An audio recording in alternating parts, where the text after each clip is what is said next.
Hello, ladies and gents. Hello, dear followers and dear members. Welcome back to our English class. Asalaamaaleykum sama gars yi dal leen a jàmm beneen yoon ci suñ cours anglais yi te ñu koy def ci anglais ak ci wolof.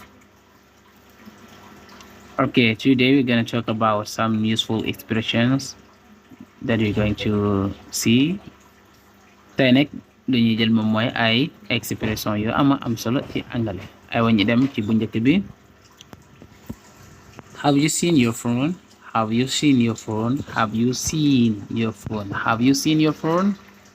Lu mu ko bëgg a laaj ndax gis nga sa téléphone wala ndax gis nga sa téléphone. Have you seen lu tax ñu bind seen moom mooy verbe bi dañ ko conjuguer or present perfect. Beneen bi I haven't seen it yet. I haven't seen it yet. I haven't seen it yet. Gisuma ko wala gisaguma ko. I haven't seen it yet. Or I haven't received the money yet. Jotaguma xaalis. Have you talked to the doctor? Have you talked to the doctor? Have you talked to the doctor? Have you talked to the doctor? Loolu lu muy tekki ci wolof mooy ndax wax nga ak docteur bi. Have you talked? Pas talk mais talked. Have you talked to the doctor? Ndax wax nga ak docteur bi. Have you talked to your mom? Ndax wax nga ak sa yaay. Mu ne ko yes, I have already talked to him. I have already talked to him. Donc I have la mais dañ ko def forme contractée donc have. Yes, have talked to him. Yes, have talked to him. Yes, have already talked to him. Waaw wax naa ak moom ba pare. How much are these kind of cars? How much are these kind of cars? Mu ne ko xeetu machine yi wala xeetu oto yi ñaata lay jar. How much are these kind of cars? Beneen bi where did you go? Where did you go for the month? Where did you go for the month? Mu koy wax fu mu demoon nag. I went to the stadium. Parce que wax bi dafa passé moo tax ñu bind I went. Doo wax I go mais I went to the stadium. Dama demoon ci stade bi. I wonder if the plane will arrive on time.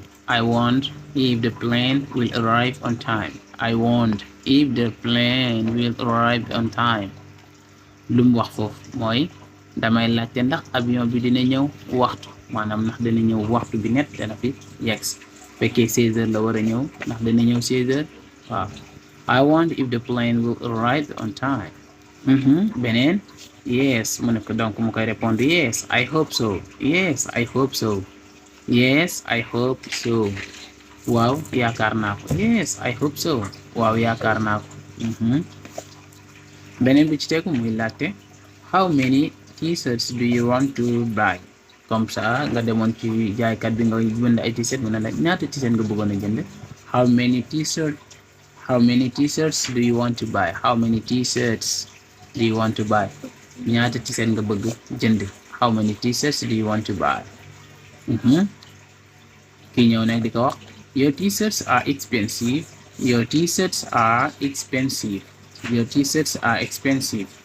Sa t-shirt yi dañoo cher. Waaw dañoo cher njëg gi dafa bëri lool. Waaw your t-shirts are expensive. Do you have less expensive ones?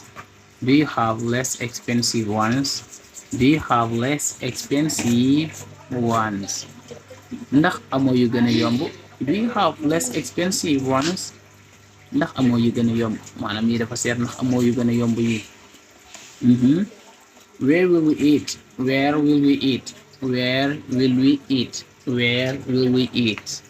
Maanaam fan la ñuy lekkee. Where will we eat? Mu koy répondre we'll eat at Ida's restaurant. Voilà we will eat bu la neexee donc forme contractée lañ ko def fii moo nekk we will eat donc will eat at Ida's restaurant donc restaurant Ida la ñuy lekkee. She lost her earring. her earring mooy dafa réeral jaaru noppam yi. Or she lost her phone. Dafa réeral téléphone. Oh, I lost my phone.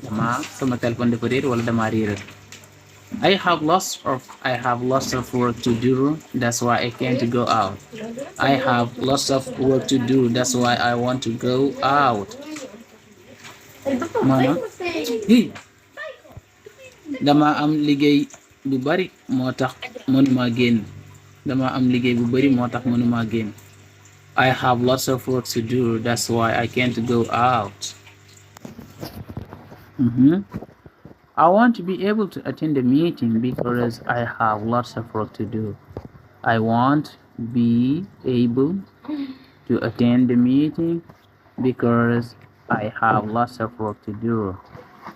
I want to be able. Lu mu wax foofu mooy duma mën a teew ci ndaje mi ndaxte dama am liggéey yu bari yu ma war a def. Dama am liggéey yu bari yu ma war a def. Donc I want to be nekk forme contractée la ba tey mooy I will not be able. Dana ñëw ci forme contractée. I want a tie that can go with this shirt. I want a tie that can go with this shirt. Dama bëgg cravate bu mën a ànd ak sama costume bi wala ànd ak costume bi. I want a tie that can go with this shirt. Shirt moom mooy costume. Beneen, how is the weather today? How is the weather today? Naka jaww ji tey. Weather moom mooy climat. Naka climat bi wala naka jaww ji tey. Kii di ko répondre, it's sunny and hot today. It's sunny and hot today. Li muy tekki mooy dafa naaj te dafa tàng. It's sunny and hot today. It's cloudy and cold today. It's cloudy and hot and cold. Dafa niis te dafa sedd. It's cloudy and cold. She helped her friend to wash dishes. She helped her friend to wash dishes.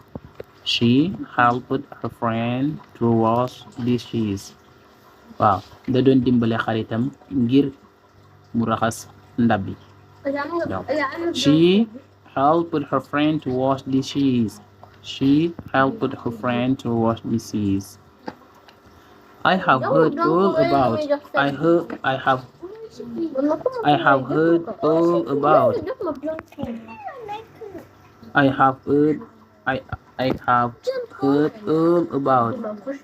Dégg naa lépp. I can't hear you.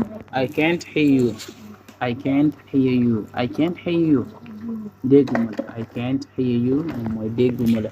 Nga wax ni dégguma la de. I can't hear you.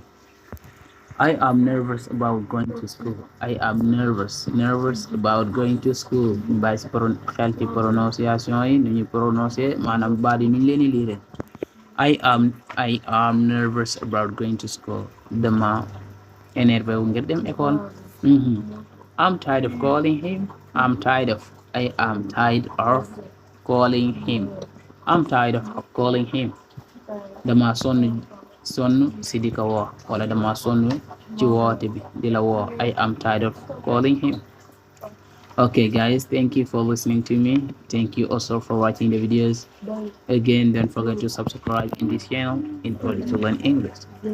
Alright guys, di leen di jaajëfal rek ci seetaan bi ak déglu bi, di leen wax rek leen fàtte ngeen abonné. Képp koo xam ne ni abonné go ci chaîne bi, chaîne baa ngi noonu. Képp ku bëgg jàng anglais rek mën nga abonné. Aywa guys, thank you and take care of yourself. See you in another class.